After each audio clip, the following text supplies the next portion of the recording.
Ever since humans first looked at the skies, we've dreamed of flying. Not with wings, not in airplanes, but with our own personal jetpacks. A rocket strapped to our backs, turning science fiction into reality. But here's the truth. The history of jetpacks is not about soaring freedom.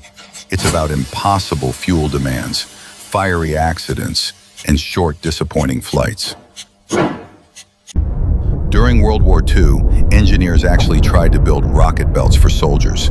Imagine strapping fire to your back while marching into battle. The prototypes blasted flames, lifted men off the ground, and then ran out of fuel in less than 30 seconds.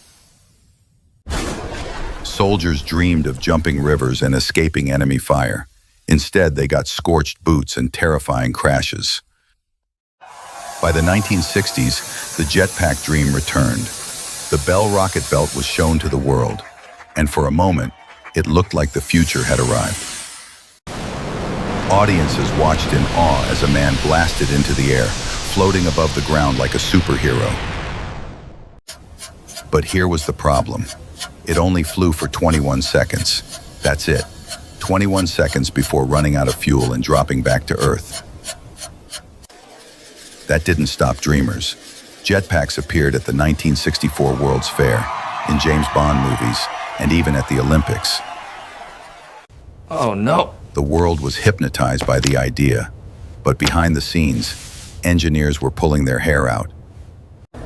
The engines were unstable, the fuel was dangerous, and no one wanted a device that could explode on your back at any moment. Still, inventors kept trying. Backyard engineers welded pipes, attached gas tanks, and lit the fuse, often with disastrous results. Some ended in fiery crashes. Others barely lifted off the ground before sputtering out.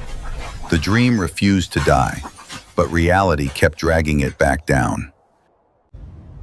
In the 1980s and 90s, new prototypes appeared, some powered by hydrogen peroxide, others by turbines. All promised longer flight times. All failed to deliver.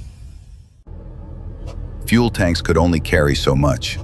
Flight was measured in seconds, not minutes, and no one wanted to risk their lives for a 30-second joyride. Even the military walked away. Jetpacks were too noisy, too dangerous, and too impractical for the battlefield. But the dream never fully disappeared. In the 2000s, new companies stepped in, building jetpacks with turbine engines and carbon fiber frames. Some could fly for 10 minutes. Others reached speeds of over 100 miles per hour. But the price tag? Hundreds of thousands of dollars. And even then, safety was a nightmare. One mistake in midair, and the ride of your life could become your last.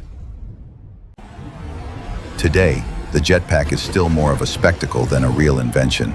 You'll see them at air shows, stunts, and viral videos, but not in everyday life. Because in the end, the dream of flying like a superhero is still held back by the same problems: fuel, danger, and cost. But admit it, if someone offered you a jetpack ride tomorrow, wouldn't you try it? Tell me in the comments below. And don't forget to subscribe for more stories of the world's strangest inventions that almost changed everything.